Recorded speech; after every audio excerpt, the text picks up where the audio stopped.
Hello, everybody. Today I want to talk about a topic I'm going to call the illusion of separateness, or why it feels like we're separate from everything and everyone else, while it doesn't feel like we're connected or all one, and how to overcome that and realize we are one. There's a few different ways to do this. We can talk about some more basic to more extreme examples. So sometimes for some people, just a meditation will help. Some people can connect to a God of some sort and like say God wants us to be kind to our neighbor. So I will treat the neighbor as kind because I'm recognizing that God created this individual soul like they created my soul as well. And that by helping this, I'm helping God. It's more of a naive approach, but for some people it works. I think some Christians, or at least in my Catholic upbringing, there was a mission I was part of. It was called Rostro de Cristo, which is the face of Christ. And the idea was to see Christ in everybody. Um, some symbolisms there to Buddhism, right? Or just the phrase, namaste, when people say at the end of yoga, like that acknowledgement of the individual Godhead in you that's also in them, and bowing to that Godhead. This works, but it's still, if it works for you, I don't want to discourage you and stop you from doing it. For some people, they can go to the day of their death and live at this level and perform magnificent acts of service to those around them, honoring and acknowledging the Godhead in everyone. So if this works for you, great, stay there. But what I'm asking for is going to a deeper level. And this deeper level is a little bit harder because it's a little bit more conceptual at first. The deeper level is more philosophical and logical. You have to go a few steps up to asking what God is really. So if God to you is still this something that you are not, um, you've got a way to go on your awakening journey. If you still view God as a male or female figure of however many years old, infinite years old, that in their infinite time took some time out to make this universe and you as a soul and place you here. Um, the one thing I would like to encourage you on is to, instead of thinking as God is separate, realize you are God. Realize you did all of this. You made this. And we'll do a meditation in a different video that kind of shows us how we can exactly get there. I'll keep it brief for now. And if you can't, follow all the steps, don't worry, I'll spell it out further in a later video. But the idea is God is infinite, or something is infinite. Um, the universe can't come from nothing, right? If there's absolute nothing, we're not even talking a void or a space, we're talking absolute nothing. So no space, no time, forever, then there will continue to be no time, no space forever. In something where there is no time and no space and no nothing, from that you can't get something.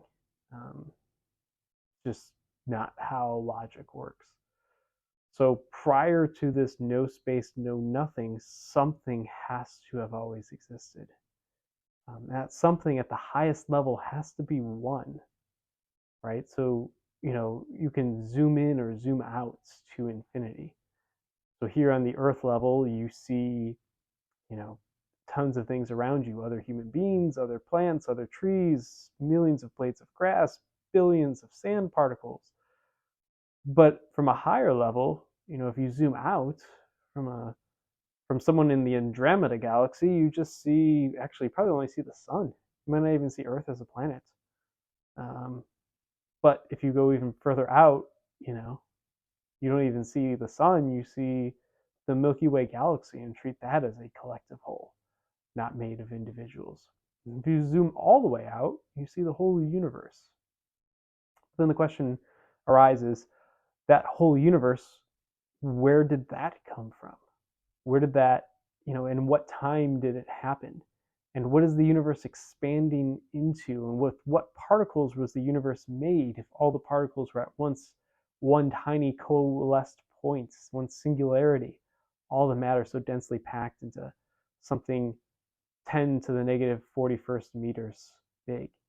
Where did all of that come from? And in what time? If time was created during the Big Bang, how long did something else exist before it placed it here? And the more you zoom out, the more you realize there had to be something that has existed indefinitely, forever. And what I call that is consciousness. I call it infinite awareness. So that infinite awareness is what I call God. You can call God if you want. It's the same difference. I mean, there's differences, but for most people, that should be a closer idea to God. It's just this infinite awareness, something that has existed for infinity and is aware of what is currently going on right now. So when you look from that point of view, the you are God point of view, and have always existed and will always exist, and that what you're doing right now is manifesting in this world, in this life, with these whatever life circumstances that you have, that is God consciousness, that is God awareness, that's God realization. And that's the journey from the personal God, or even like an apersonal God. Like, you have the personal God, which is that of, Jesus or Krishna, or Judaic version or Islamic version of God. Um, that's what a lot of Christians tend to start with. And then most people kind of dip down into that atheistic or agnostic, or maybe the founding fathers all had this deistic with a D, Deist, I think, deism. Deism was the idea that they're like, oh, logically, like there had to have been a first cause or a first mover, the first mover argument. Like something had to be uncaused, and we're going to call that God. But God was more of just a initial first explosion, initial first cause, and that's it. And we left the universe alone. So a lot of the founding fathers, a lot of people rhetorically will say we're a Christian nation. Well, if you actually read their papers and listen to the discussions they had, they believed in this God that created the universe, because they had to be logically consistent, um, and then kind of left it on its own. They believed in a God that just created the universe with the right, proportions and the right chemicals and the right gravitational factors and weak force factors. They probably didn't even know weak force and strong force back then, but the right physics to eventually create life, and then left it alone and never interceded or never intervened. So they didn't believe in the Jesus being the Son of God. They didn't believe in miracles. They didn't believe in any of this. They believed in just a God that started the universe and was the first mover. So that's kind of the dip, right? So you start here with the Christian point of view, which is, yep, I've got a personal God. He created me as a soul, and I'm here to do God's will, and God damn it, that's what I'm going to do. A lot of people fall out of their faith and say, how could I have been so naive? There is no God, or if there is a God, he's not in my personal life, or there might have been a God that just created the universe and left it alone, or I'm agnostic to the whole thing and don't know what to think anymore. Some people might dip into it like a nihilistic phase here, where it's just nothing matters, and nothing I do in life matters, and my life has no meaning. Could dip into absurdism, which is the belief that I cling for meaning, but I can't find any meaning anywhere. That's more of like the dark night of the soul. And I spent a solid 8 or 9 years here, really struggling with these questions and dealing with them on a very personal level. Um, After almost joining the seminary and becoming a Catholic priest, struggling down here for 9, 10 years in this atheistic viewpoint, to kind of slowly climbing out. And what I want to propose here on this other side of this valley is a new, higher, transcended version of realizing God has always existed, and I am God. I created this awareness. All you can ultimately say about your life with absolute certainty is the statement, I am. Dear viewer, I can't even say you are. All I know is my experience right now. I'm sitting in front of a camera talking into a microphone. I am aware of that. Beyond that, could this be some people have seen the Rick and Morty episode of Blitz and Chits where Rick and Morty are playing a simulation of this life of Roy, and Roy is there, and he starts out in high school and wins all these awards, and then he goes on to selling carpets, and then eventually a carpet falls on top of him, and he dies, unfortunately, after he beats cancer. And they're like, hey, you went back to the carpet store after you beat cancer? Lame. And then Rick takes him off grid and like racks up a whole new score. He's like, whoa, Roy doesn't even have a social security number. He's totally off the grid. And apparently that gets a high score. But I know Morty comes out of it. He's like, wait, uh, I'm I'm Roy. I'm selling carpet. I have a wife. I love my wife. And he's like, no, you're just playing a video game. You suck. Get out. My turn. Um, how do you know that can't be what's happening right now? You can't say for absolute certainty that that is not what is happening right now. You can say, I don't think so. I hope it's not. But you don't know. The same thing if you've ever used psychedelics before. During a psychedelic trip or a psychedelic journey, it feels real. Everything you're experiencing feels so real. And you're convinced if you're dying, you're convinced you're dying. If you are experiencing some evil past or beautiful present, you feel like you're there. We can talk more about psychedelics in a different video and the things you can learn from them in a safe environment. But what I'm trying to propose to you is the idea that you can't say anything other than I am. Here and now, I am aware. And what I want to propose to you, if that is all you can say, you had to have said it for eternity. You have to have always been I am awareness. You can't pop out of nowhere. You can forget your past. You can forget where you have been. You can limit yourself in that capability. You can strip away your memory of the past temporarily to have this experience and to make it feel more real. But you can't come into existence one day and say, I am.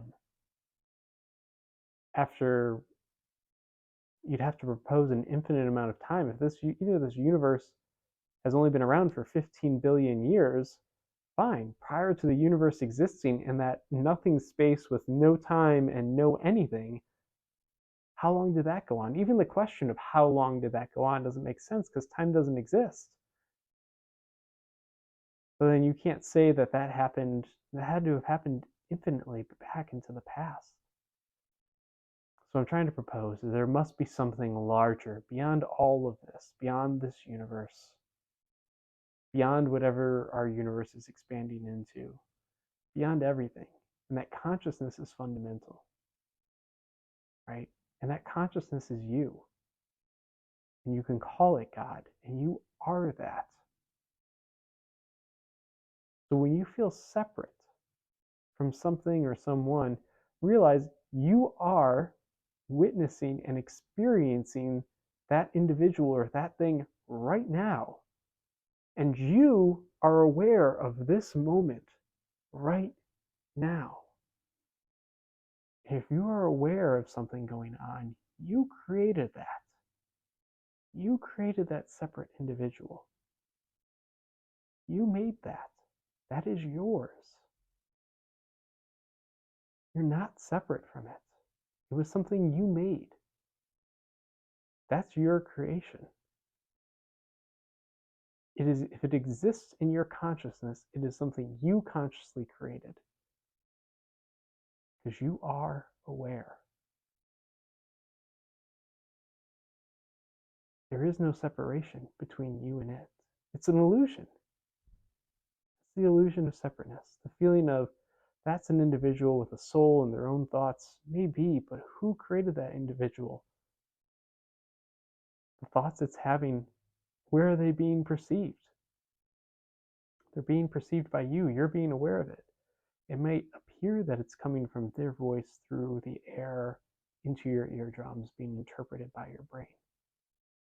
But ultimately, your awareness is aware of what's being said. You are creating that awareness. There is no separation between you and this outside individual. This outside individual is taking place only in your awareness. You are creating it every time you interact with them. Talk more about this later in an episode, but let's digest this for now. Please, as always, re-listen if you have to, and then write. Write, and it will all become clear.